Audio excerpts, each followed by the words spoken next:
धन धन शामस्ताना शाबलिस्तानी की प्यारी तेरा भी रास्ता। आज हम ध्यान का एक ऐसा प्रयोग करेंगे जिसमें निश्चित ही आपको सफलता मिल सकती है। शर्त सिर्फ इतनी है कि भले ही ध्यान का प्रयोग बहुत ही सरल है, जिसे कोई भी कर सकता है सफलता प्राप्त हो, लेकिन अगर बिना उसके बारे में जाने, बिना उसके बारे में समझे, बिना उसकी तैयारी किए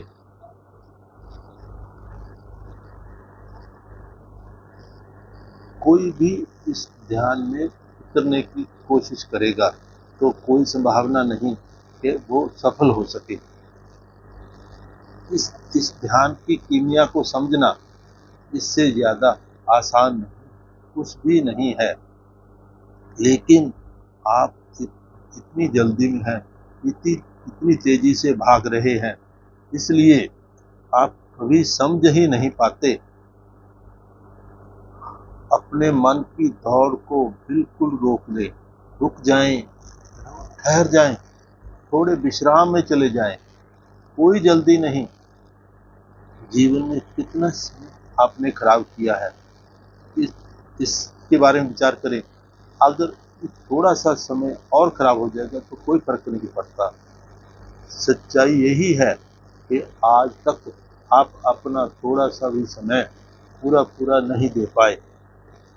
उस दौरान भी आपका मन अपने ही विचारों में भागता रहता है और आप सरल से सरल बातों को समझने में भी असमर्थ हो जाते हैं। अगर आप चाहते हैं कि आज ध्यान घट जाए तो बस अपनी अपनी और अभी और यहीं में मौजूद हो जाएं, क्योंकि इसके बिना आपको कभी कहीं भी कुछ नहीं मिलेगा। सब कुछ आपके ही सामने मौजूद होने के बाद भी आप चुपते ही रहे हैं, चुपते ही रहे हैं। अगर आज भी नहीं समझे तो आगे भी चुपते ही चले जाएंगे। अभी मैं बोल रहा हूँ, ठीक अभी से इसी वक्त से आप ध्यान में उतरना शुरू हो जाएंगे। मेरी आवाज पर ही अपने ध्यान को पूरी तरह केंद्रित कर लें। मुझे सुनते सुनते ही गहन शांति में प्रवेश कर लेंगे, ताकि जब अंत में आप ध्यान का प्रयोग करें तो आपके मन की सभी सभी तैयार हो, जिसमें ध्यान का अंतरित हो सके। एक तरफ है आपकी जिज्ञासा, दूसरी तरफ है आपकी प्यास। जिज्ञासा बेकार है, ना जाने क्या क्या जानने की जिज्ञासा होती रहती है। कभी आप सोचते हैं संसार को किसने बनाया, या फिर परमात्मा कहाँ रहता है, क्या करता है। ठीक इस तरह एक तरह की दिमाग की खोज ही उतरती है, फिर अपने से ही शांत हो जाती है। मेरे लिए इसकी कोई अर्थ नहीं है। मैं आपकी प्यास की कदर करता हूँ। जिज्ञासा तो अपने से ही मिट जाती है, लेकिन जिज्ञासा है तो आप समझना चाहेंगे कि पानी क्या है, पानी को अंग्रेजी में क्या कहते हैं, हिंदी में क्या कहते हैं, पानी की परिभाषा क्या है। लेकिन प्यास लगी है और कोई आपको समझाने आ जाए कि अंग्रेजी में वाटर कहते हैं, हिंदी में इसे पानी जल कहते कहते हैं, आपको समझाने लगे पानी नदियों, तालाबों और झरनों में पाया जाता है, पानी की परिभाषा समझाने लग जाए तो क्या होगा। आप कहेंगे भाड़ में गई तेरी परिभाषा, मुझे नहीं जानना, मुझे प्यास लगी है, मैं मर रहा हूँ। प्यास के लिए परिभाषा नहीं, उसके लिए तो पानी चाहिए, वो तो अपने से नहीं मिल सकता।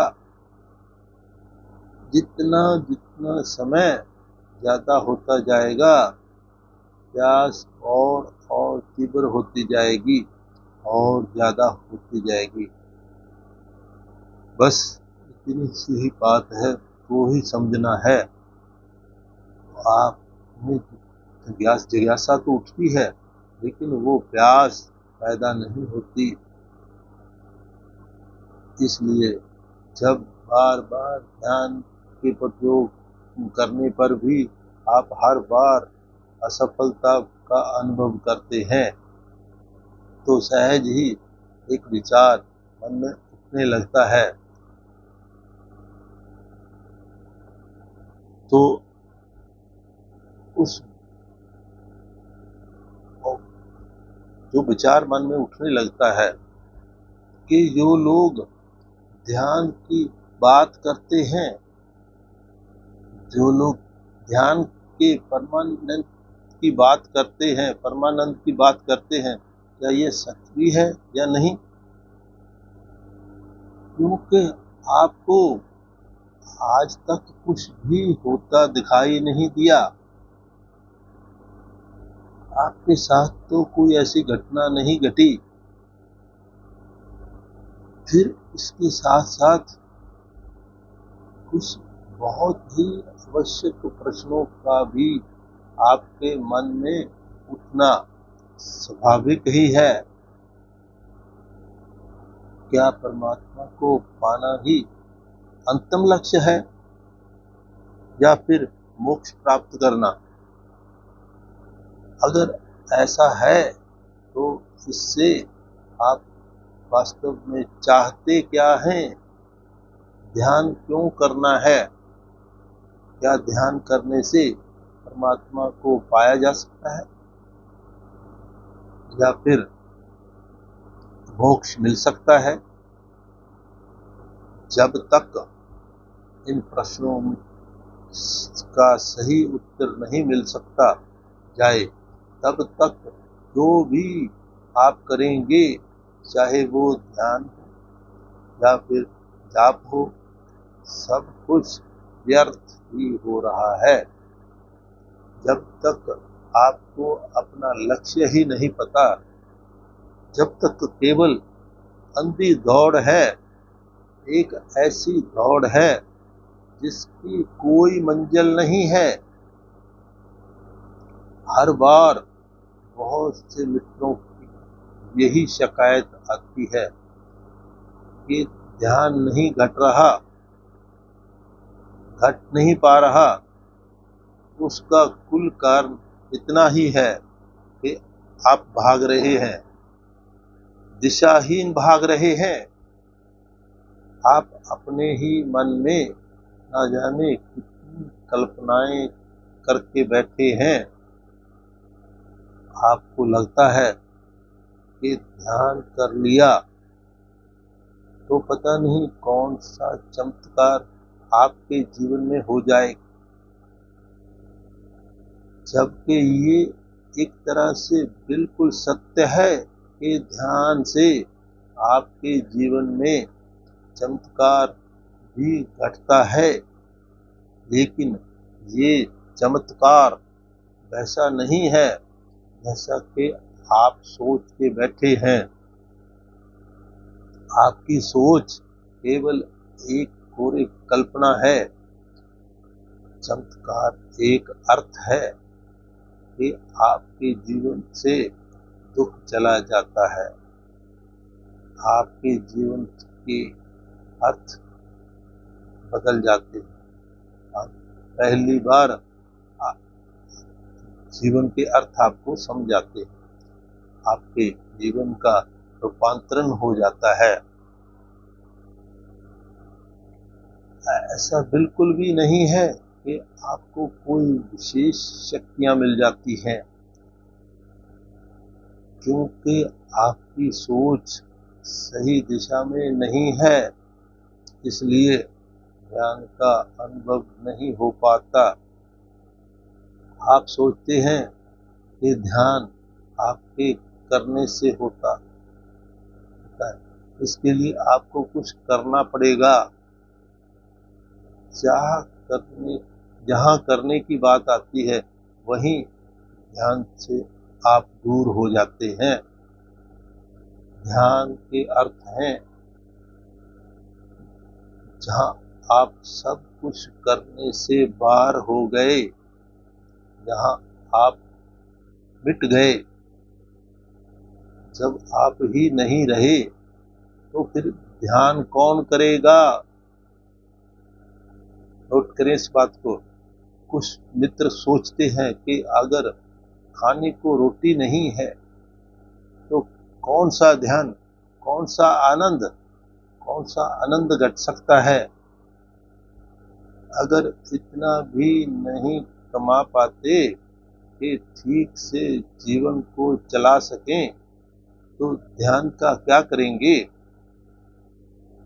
अपनी जगह पर वो बिल्कुल ठीक दिखाई पड़ते हैं, पर वास्तव में बहुत बड़ी गलती पर है। वैसे ध्यान से परमात्मा को पाया जाता है। परमात्मा को पाने का सही अर्थ क्या है? कैसे ध्यान से मोक्ष मिल सकता है? कैसे ध्यान से स्वास्थ्य को प्राप्त करते हैं? कैसे ध्यान आपके रोजगार के लिए, आपके जीवन के लिए आपको बेहतर बनाता है? कैसे आपके जीवन का रूपांतरण होता है? फिर सबसे जरूरी बात,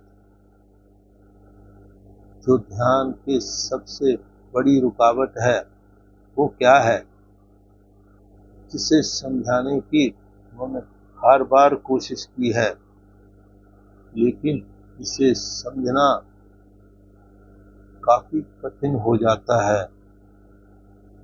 आज इसे सरल तरीके से एक ऐसी कहानी के माध्यम से हम समझेंगे जिससे एक बार छोटी से छोटा पहलू भी इसका आपके मन में साफ होता जाएगा। कोई प्रश्न नहीं अब आपके मन में बच सकता। पहले समझें और फिर अंत में आज हम एक छोटा सा बिल्कुल सरल सा ध्यान करेंगे जो निश्चित ही आपको निर्विचार अवस्था में ले जाने की सक्षमता रखता है। तो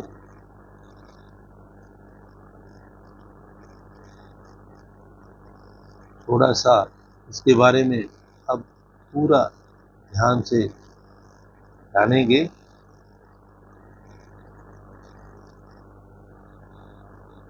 कि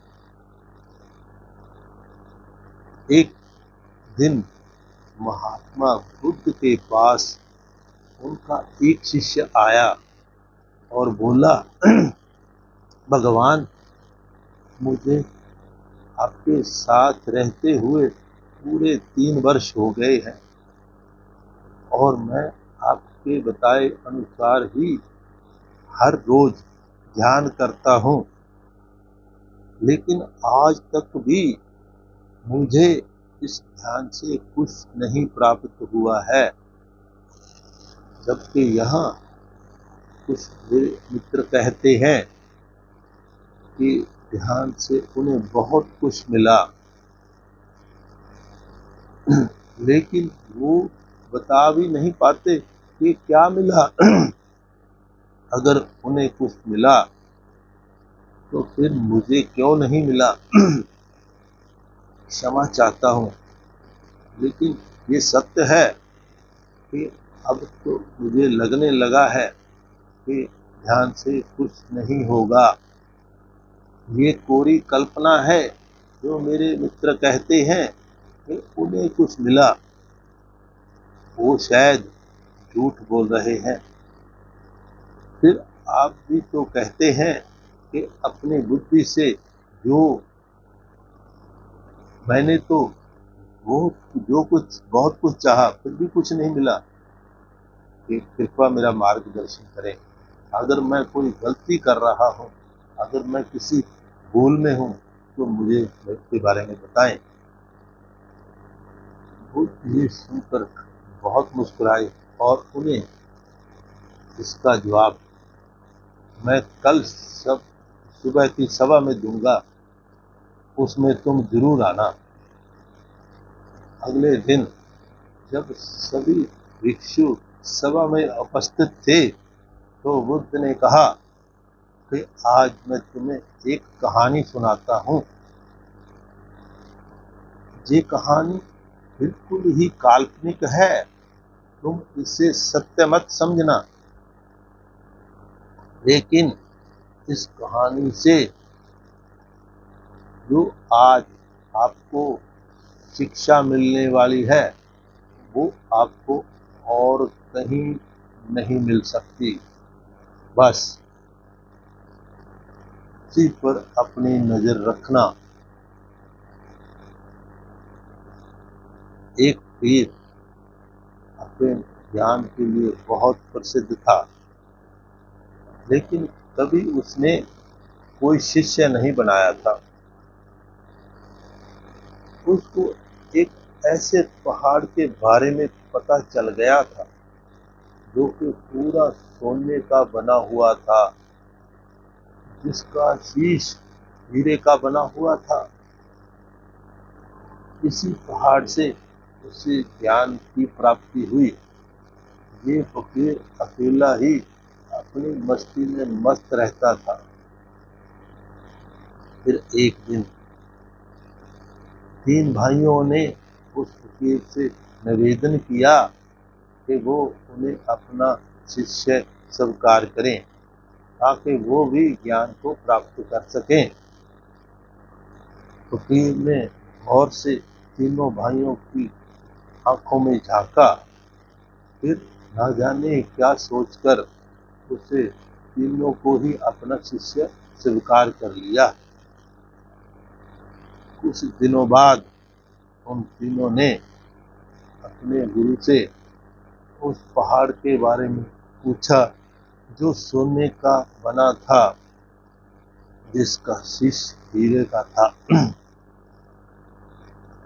गुरु ने कहा, मैं तुम्हें तीनों को बारी बारी इसका जवाब दूंगा।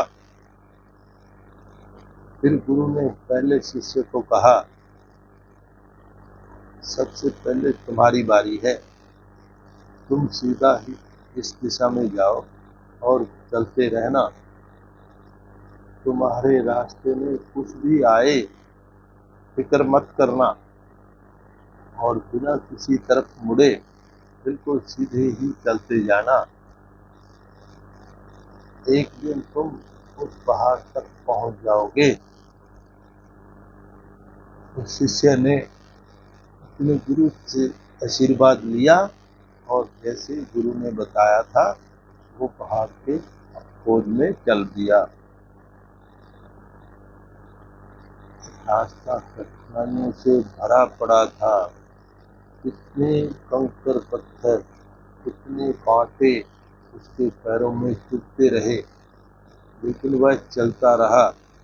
कितने ही कीड़े मकोड़ों ने उसे काटा, लेकिन जंगली जानवरों का भय, लेकिन उसने परवाह नहीं की। घने जंगल से गुजरते गुजरते उसे बहुत भूख लगी। उस जंगल से ही पैदा करके कुछ वृक्षों से कुछ फल खाए, अपनी भूख को शांत किया। फिर आगे रास्ते के लिए उसने कुछ सूखे फलों को रख लिया। जंगल पार करने के बाद वो एक मरुस्थल में पहुंचा। अब उसका कंठ सूखने लगा।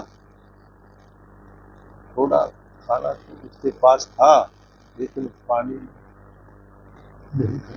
पानी तो दूर दूर तक कहीं नहीं दिखाई पड़ रहा था। प्यास के मारे उसकी जान निकल रही थी। एक कदम भारी हो गया। और अंत में थक कर गिर गया। तब उसे पहली बार उसके मन में एक ख्याल आया कि क्या गुरु ने सही रास्ता बताया भी है या नहीं। कहीं गुरु ने कहा ही तो नहीं दिया। अब चलने की भी हिम्मत नहीं। लेकिन तभी अचानक वर्षा होने लगी। पानी बूंदों का उसके चेहरे पर गिरना जैसे अमृत बरस गया हो। उसने जल्दी से अपने एक पात्र में पानी इकट्ठा किया और पानी एकत्रित हो गया। नए प्राण शरीर में भर गए। फिर से उठा और पूरी ऊर्जा के साथ उसने अपना सफर शुरू कर दिया। चलते चलते वो एक नदी के किनारे पहुंचा। अब नदी को पार करना एक समस्या थी, लेकिन फिर भी उसने हार नहीं मानी। कुछ पेड़ों की लकड़ी को काटकर एक नाव तैयार की और उस पर सवार होकर नदी पार करने लगा। ठीक बीच मझधार में नदी में एक बवंडर उठा। तूफान आया और उसने नाव को डुबो दिया। नाव से बाहर गिरकर वो नदी में डूबने लगा। तो एक बार फिर से उसका ये विचार और मजबूत हो गया कि गुरु ने जरूर गलत दिशा में भेज दिया है। जब वो डूब रहा था तो अचानक उनसे कुछ मछुआरों ने आकर उसे नदी से पार कर दिया और उसकी जान बचाई। वो मछुआरे उसे अपने साथ अपने गांव में ले गए। वो सभी बहुत गरीब थे, अपने लिए ही बड़ी मुश्किल से खाना जुटा पाते थे, लेकिन फिर भी उन्होंने उससे भोजन करवाया और आगे की यात्रा के लिए भी थोड़ा भोजन उसे दे दिया। उसने फिर से यात्रा शुरू कर दी। कुछ दिनों की यात्रा के बाद वो एक गहरी खाई के नजदीक पहुंच गया, जहां केवल मौत का सन्नाटा था, जहां मौत दिखाई पड़ रही थी।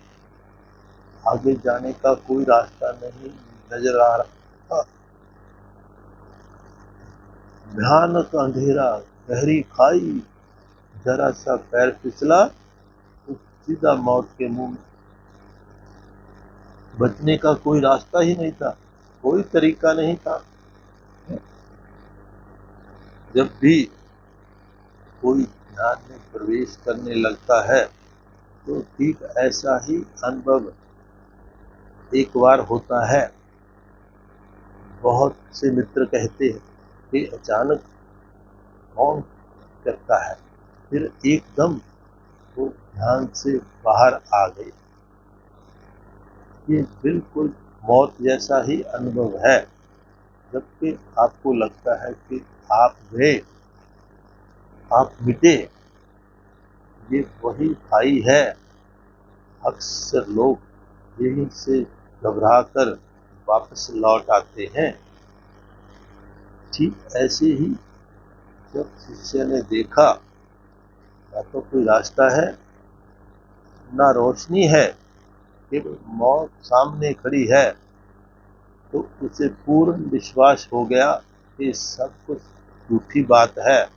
ना यहाँ कोई सोने का पहाड़ है, ना कोई हीरे का शीश है।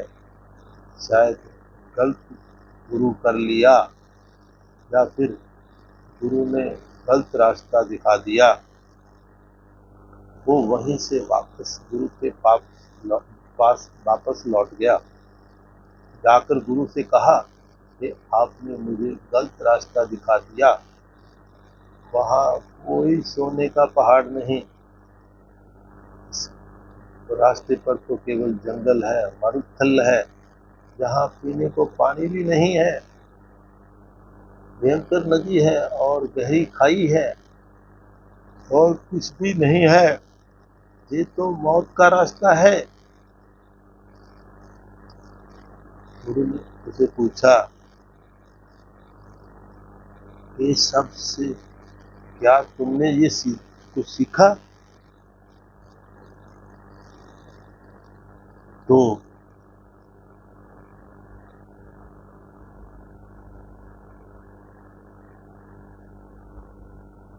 सब से क्या तुमने कुछ सीखा?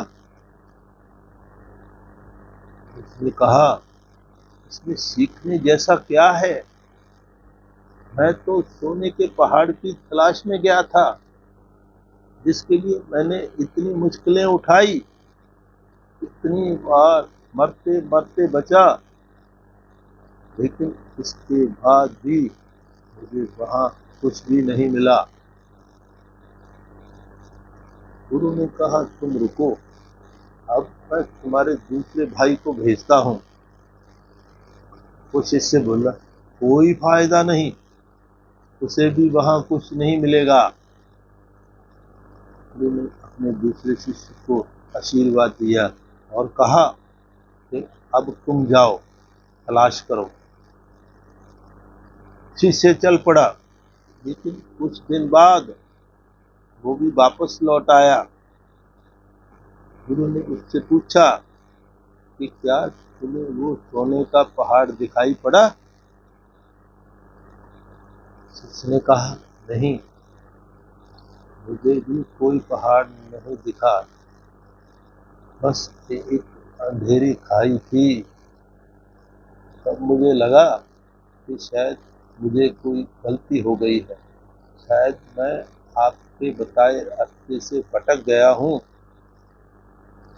इसलिए मैं आपसे रास्ता पूछने के लिए आपके पास वापस आया हूँ। तब गुरु ने पूछा कि तुमने इस सब से कुछ सीखा? उसने कहा, हाँ,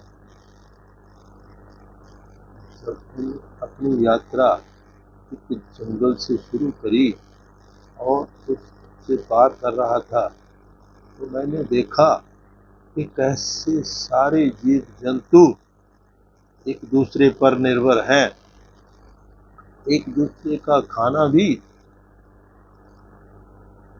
उसके बाद वो मारुस्थल में पहुंचा, तो मैंने पहली बार मृत्यु का साक्षात अनुभव किया और पहली बार ये जाना कि एक एक सांस की कीमत क्या है, पानी की एक बूंद की भी कीमत क्या है। फिर जब आकाश से पानी को बरसते देखा, तो ऐसा लगा जैसा साक्षात भगवान मिल गया। वो पानी बेहद मीठा था, जैसा कि मैंने अपने जीवन में पहले कभी अनुभव ही नहीं किया था। तब मुझे पता चला कि पानी के अतिरिक्त और कुछ भी अमृत नहीं हो सकता। पानी अमृत है। फिर मैं एक बहुत ही सुंदर नदी के किनारे पहुंचा, जिसका पानी बेहद साफ था। वहां बांस के पेड़ों की उखाड़कर मैंने एक नाव बनाई, लेकिन नदी के बीच में एक जोर का तूफान आ गया और मैं डूबने लगा। फिर कुछ मछुआरों ने मेरी जान बचाई। तब मुझे एक नया एहसास हुआ कि हम मुसीबत के समय तो चाहते हैं कि सभी हमारी मदद करें, लेकिन हम किसी दूसरे की मुसीबत में उसे मदद नहीं करना चाहते। फिर मछुआरों ने अपने घर पर ले जाकर मुझे भोजन कराया, जबकि वो बहुत गरीब थे। उनके बच्चे भी भूखे मर रहे थे। वहाँ मैंने देखा कि उनके बच्चों में बीमारी फैल रही है, जिसका वो इलाज भी नहीं करवा पा रहे थे। कोई माँ अपने बच्चे के वियोग में रो रही थी। मैंने वहाँ एक बीमार बच्चे को देखा। मुझे जड़ी बूटियों का काफी ज्ञान था। उससे मैंने उस बच्चे का इलाज किया और वो ठीक हो गया। अब मुझे महसूस हुआ कि दूसरों की मदद करने में कितना सुख मिलता है, कितने आनंद का अनुभव होता है। जबकि उनके पास खुद के लिए भी प्राप्त खाना नहीं था, फिर भी उन्होंने मुझे खाना खिलाया और रास्ते के लिए भी खाना दिया, जिसे लेकर जब मैं आगे की यात्रा पर निकला तो एक गहरी और अंधेरी खाई आ गई। वहां जाकर मुझे बहुत मुझे बहुत ज्यादा आनंद आया। वहां एकदम शांति थी, जैसी शांति मैंने पहले कभी नहीं जानी थी। वहां बस अपनी ही सांसों की आवाज को सुन रहा था। मैं आनंद से भर उठा, लेकिन उस खाई को पार करने का कोई तरीका मेरे पास नहीं था। इसलिए मुझे वहां से वापस लौट आना पड़ा। तो गुरुदेव मुझे बताएं कि क्या मैं रास्ता भटक गया था, क्या मैं गलत रास्ते पर था। उन्होंने कहा, नहीं, तुम बिल्कुल सही रास्ते पर थे। जल्दी तुम वो पहाड़ भी मिल जाएगा। गुरु ने अपने तीसरे शिष्य की तरफ देखा। उसकी आंखें झपक रही थी। तब गुरु ने उसे पूछा, क्या तुम भी पहाड़ की खोज में जाना चाहते हो? उसने कहा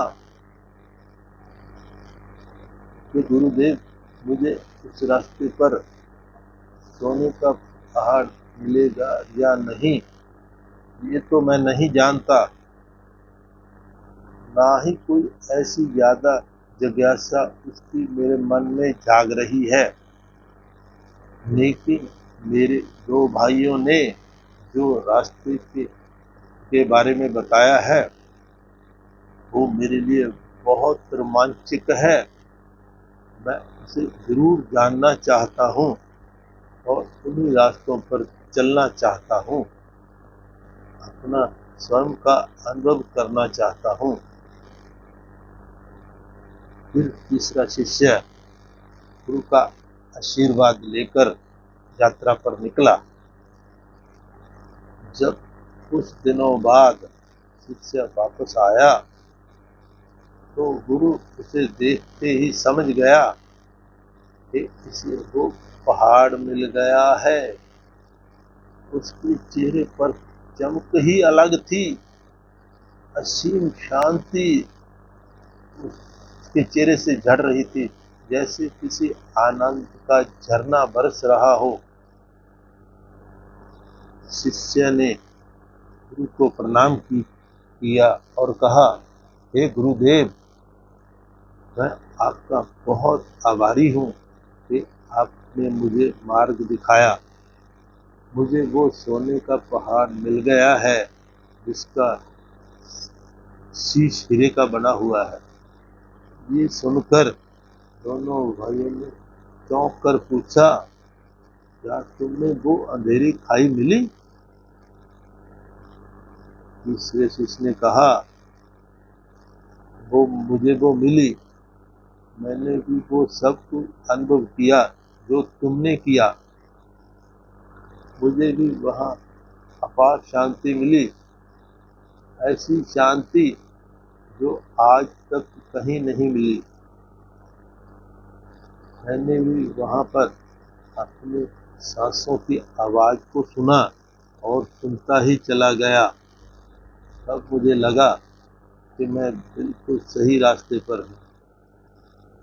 ये पूर्ण शांति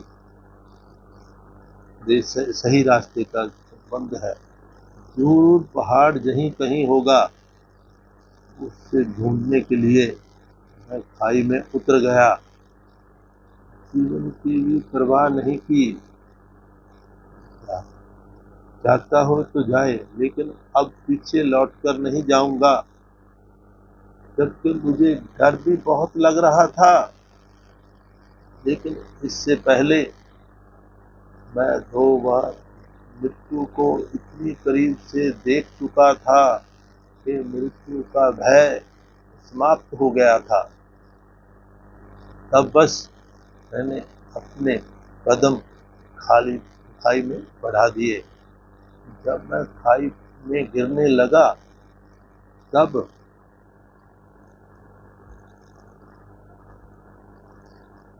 अचानक मैंने पाया मैं गिर नहीं रहा था, बल्कि खाई पर उड़ रहा था। और इसी तरह हवा में उड़ते उड़ते मैं खाई पर पार करता चला गया। फिर जब मैं आगे पहुंचा तो वहां पर खूब अंधेरा था,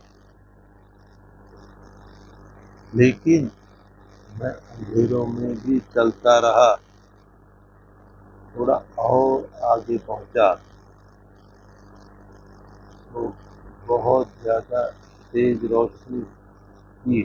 इतनी तेज रोशनी थी कि इसमें कुछ भी देख पाना संभव नहीं था।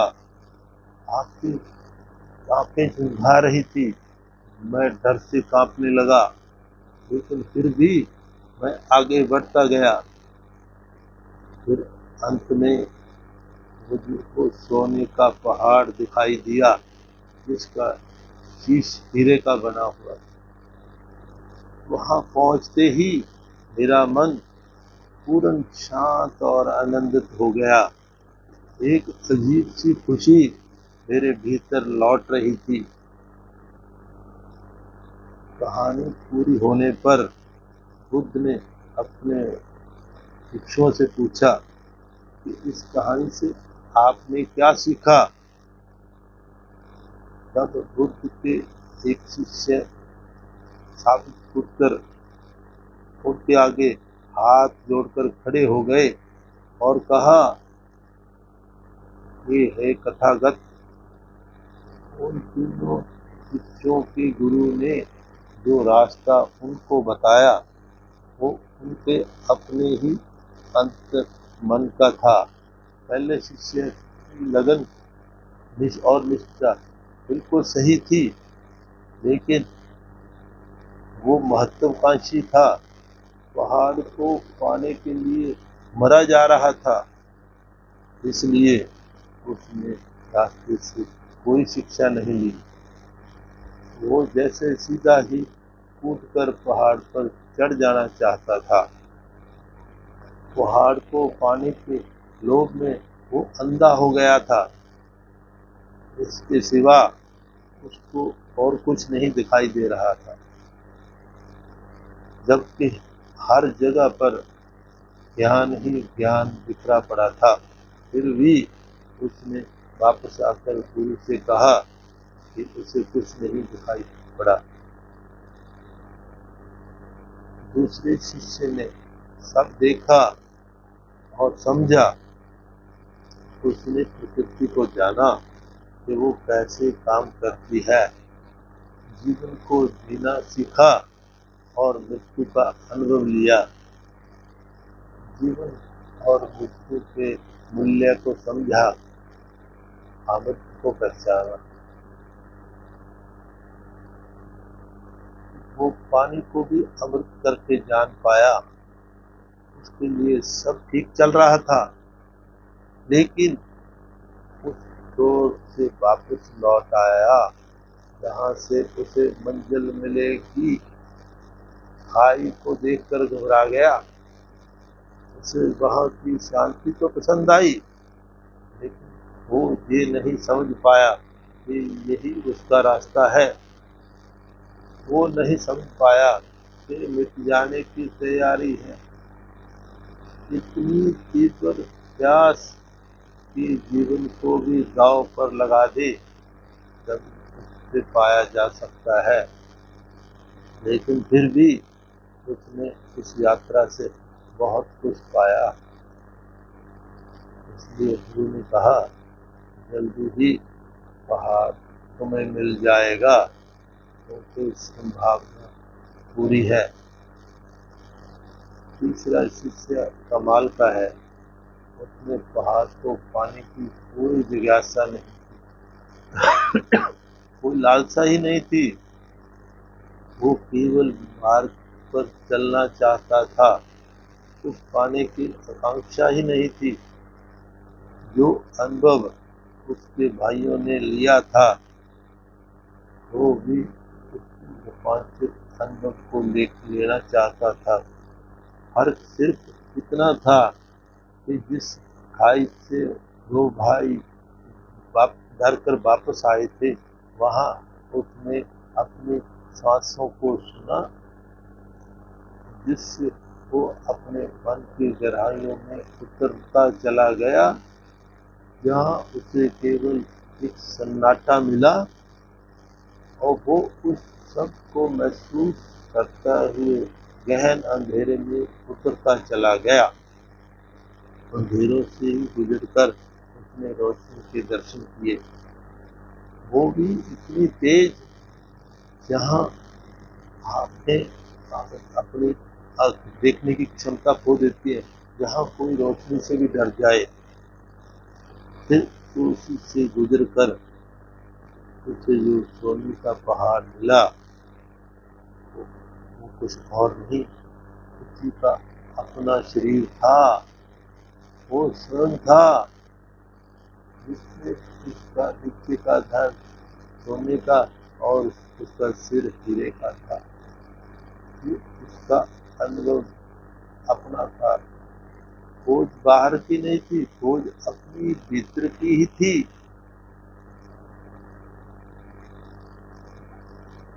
ये सब सुनकर उस व्यक्ति की आंखें भर आई, जिसने कहा था कि उसे 3 साल से कुछ भी नहीं मिला।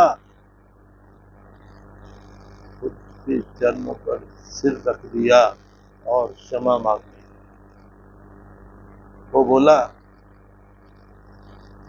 मैं कोशिश करूंगा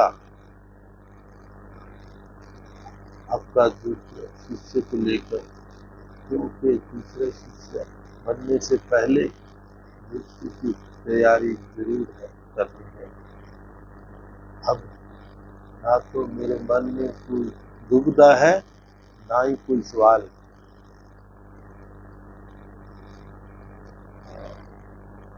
आपकी ठीक यही स्थिति है। आपकी लगन, निष्ठा और निष्ठा में कोई कमी नहीं, लेकिन ना तो मात्र आकांक्षा ही आपके रास्ते में अड़चन बन जाती है। ध्यान में प्रवेश के लिए उस असीम शांति का आनंद ही प्राप्त है। कोई मंजिल की कामना नहीं, रास्ता ही बहुत प्यारा लगता है। कोई जल्दी नहीं, कहीं पहुंचने की कोई कामना नहीं, कोई चाह नहीं, किसी परिणाम की कोई आकांक्षा नहीं। बस गहन शांत हो जाए, अपने ही जीवन के हर पहलू का अनुभव ले ले, जहाँ करके जो भी आपकी करता है वो सब कुछ आप अनुभवों से ही भरा है। बस अपने सीखने की प्यास को जगाए रखें।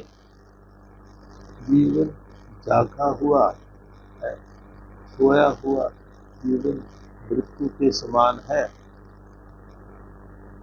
ध्यान के लिए कोई तरीका काम नहीं आएगा, बस आपका शांत हो जाना, आपका होश पूरी हो जाना। जैसा कि मैंने कहा, परमात्मा को पाना ही एक लक्ष्य है, या फिर मोक्ष को पाना ही लक्ष्य है। लक्ष्य केवल बाहर की चीजों को प्राप्त करने के लिए हो सकता है। आपकी भाग दौड़ धन के लिए हो सकती है, पद के लिए हो सकती है, लेकिन स्वयं को पाने के लिए एकदम रुक जाना पड़ेगा। सारी भाग दौड़ समाप्त करनी पड़ेगी। कोई लक्ष्य नहीं, ना परमात्मा ना ही मोक्ष। नहीं तो परमात्मा और मोक्ष में लोग मत बच जाएगा। ध्यान के अर्थ हैं अब भी अपनी ऊर्जा को समस्त अस्तित्व के साथ एक कर लेना। जब से आप जन्म लेते हैं, आपके विचार एक पल को भी नहीं रुकते। जागते हुए ही नहीं, सोचते हुए भी मन में विचार चलते रहते हैं। जरा सोचें कि अगर आप इतने ही दिनों तक बिल्कुल सोए ही नहीं, आप सोने ही नहीं दिया जाए, तो आप विक्षिप्त हो जाएंगे। आपका दिमाग काम करना ही बंद कर देगा। यही हालत आपके मन की है। विचारों का जाल इतना उलझा है कि आप विक्षिप्त हो गए। बस आपको दिखाई नहीं पड़ता, इसलिए दिखाई नहीं पड़ता कि आपके आसपास सभी इसी अवस्था में ही है। तो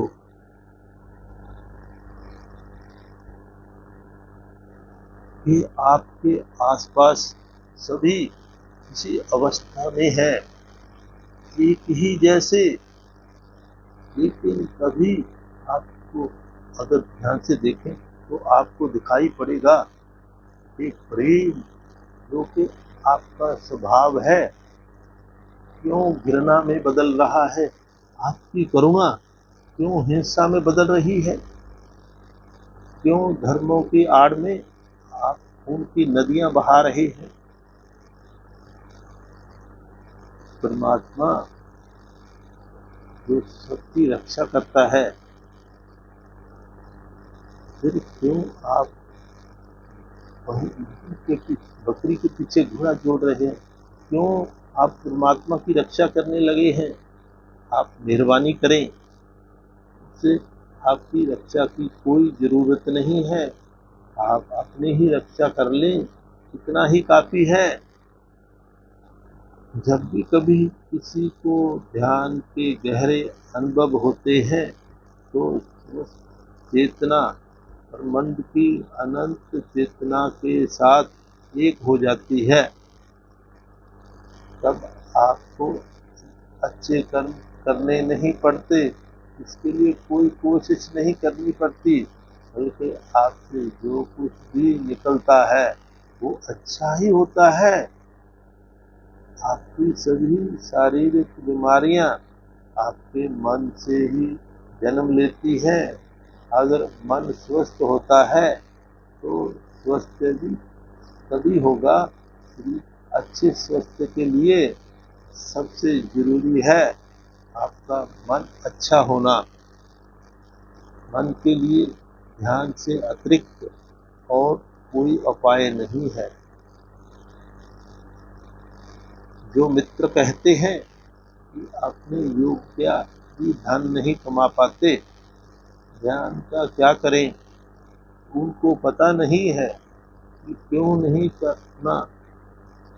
क्योंकि मन विक्षिप्त है, वो कभी सीधा और सही सोच ही नहीं पाता। जब मन विकारग्रस्त है तो वो जो भी करेंगे वो गलत दिशा में होगा। कमाने की जगह नुकसान ही हाथ आएगा। अपने जीवन को चलाने के लिए जितने धन की आवश्यकता होती है उससे कमा लेना कोई कठिन नहीं है।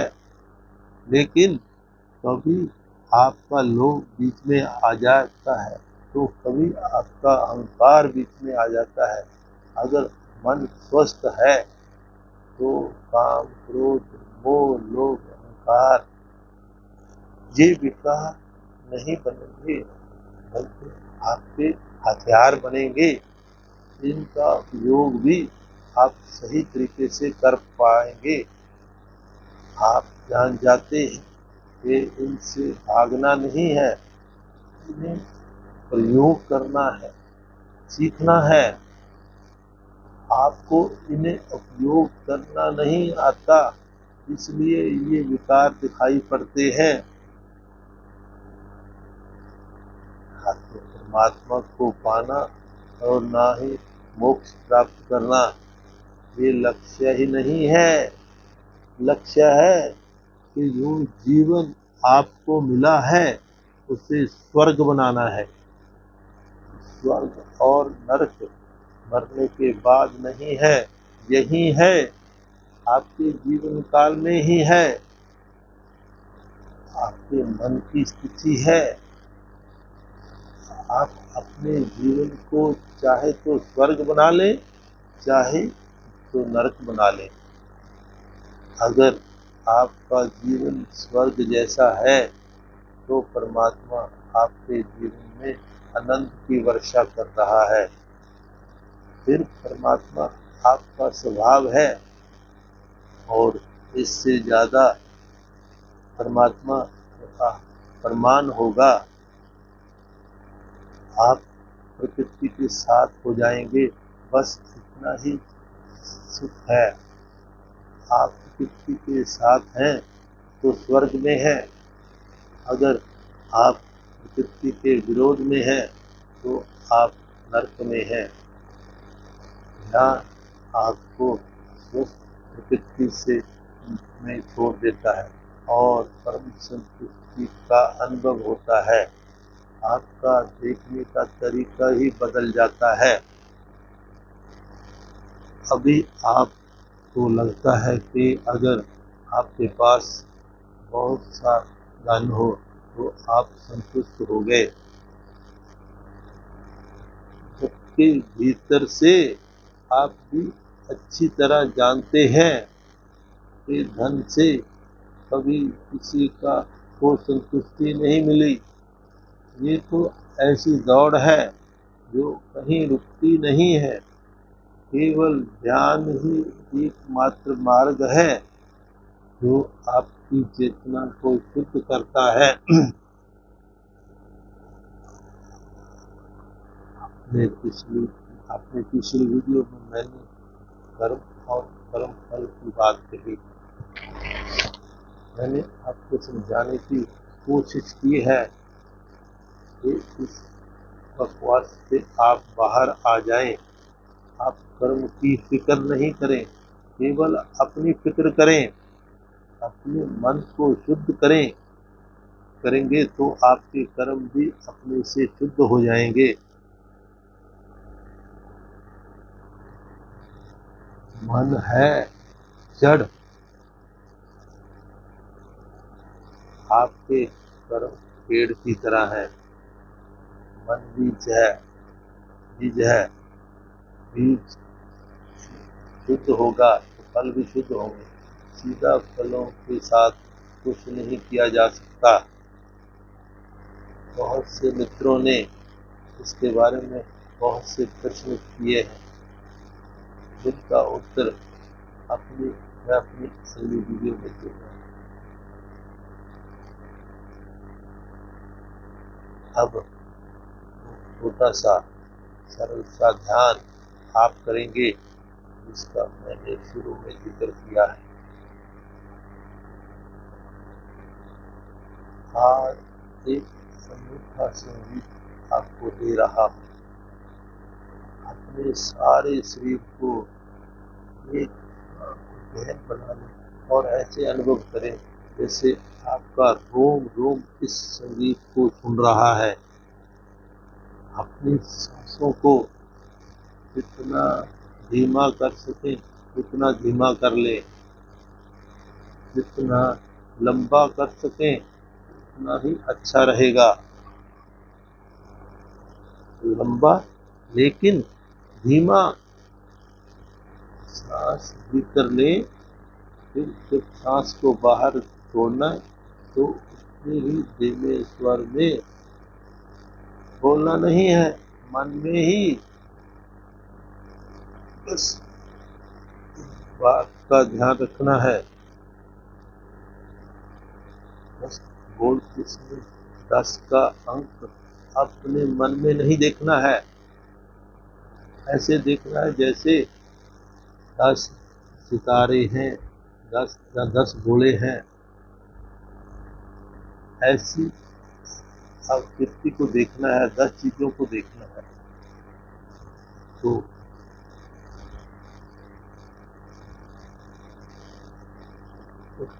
10 चीजों को ही देखना है, 10 का अंक बिल्कुल नहीं देखना है, क्योंकि हमें निराकार में जाना है। फिर जब दूसरी सांस बाहर छोड़नी है तो 10 में से एक गोले को कम कर देना है, मन में गिनती करे तो संगीत की लय, आपकी सांसें और आपकी गिनती की स्पीड बिल्कुल एक जैसी हो जाए। फिर तीसरी सांस गोला एक और कम कर दे, गोले रह गए 8। ऐसे ही करते हुए आप शून्य पर चले जाएंगे। 0 का अर्थ है आप केवल खाली आकाश हो जाए। सभी गोले सभी सितारे एक एक करके साफ हो गए। इसलिए मैंने आपको कहा कि अंकों को नहीं देखना है। अगर अंकों को देखें तो शून्य में भी आपको 0 का अंक दिखाई पड़ेगा, जबकि शून्य के अर्थ है जहाँ आप कुछ भी नहीं बचा। अपनी सांसों को देखते रहें, शून्य में खो जाएं, खाली आप ही रह जाएं, बस और कुछ नहीं। मन के सभी विचार जो बहुत रोकने से भी नहीं रुकते, आप थम गए। इस ध्यान को बिना संगीत के भी कर सकते हैं और संगीत के साथ भी कर सकते हैं। संगीत आपको विचार शून्य होने के बहुत सहयोग करता है, आपके पूरे ध्यान को खींच लेता है। शुरू में कुछ दिन इस प्रयोग को बिल्कुल शांत स्थान पर करें। जब आप पूरी तरह से निर्विचार होने लग जाए, फिर इसे अपने घर में ही, जहाँ परिवार के दूसरे आवाजें सुनाई पड़ती हैं लेकिन ज्यादा शोरगुल ना हो, जब इसमें भी आपको बाहर की सभी आवाजें सुनाई देनी बंद हो जाएंगी तो इसका प्रयोग चाहे आप कितने भी शोरगुल में क्यों ना हो, आपको कुछ भी सुनाई नहीं पड़ेगा। आपका मन तुरंत शून्य में चला जाएगा। फिर चाहे ट्रैफिक का कोई शोर हो या कहीं कोई तेज संगीत और नगारे बज रहे हो, आपको कोई फर्क नहीं पड़ेगा। बस आपने कोई फिक्र नहीं करनी है कि ध्यान घटेगा या नहीं, इसको सोचना ही नहीं है। आपको जो आनंद मिलना है बस उसी में मग्न हो जाएं। निर्विचार भी आप अपने से ही हो जाएंगे, उसका भी कोई प्रयास नहीं करना है। छोड़ दो अपने को एक अभ्यास मार्ग पर। तुम अपने सभी प्रयास बिल्कुल बंद कर दो, बस लक्ष्य तक, बस शून्य तक, और शून्य में ठहर जाए। खाली आप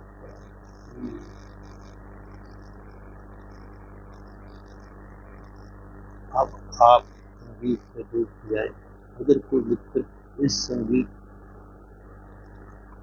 को उसको पूरे ध्यान से सुने, एकदम आंखें बंद करते हुए उसको सुनते जाए।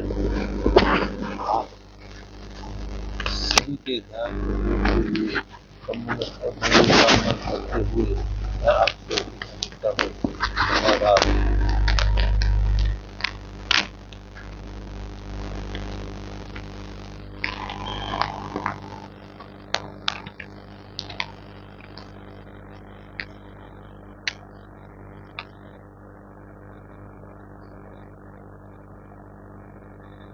तो बड़े ध्यान से सुनते जाए, अंदर डूबते जाए।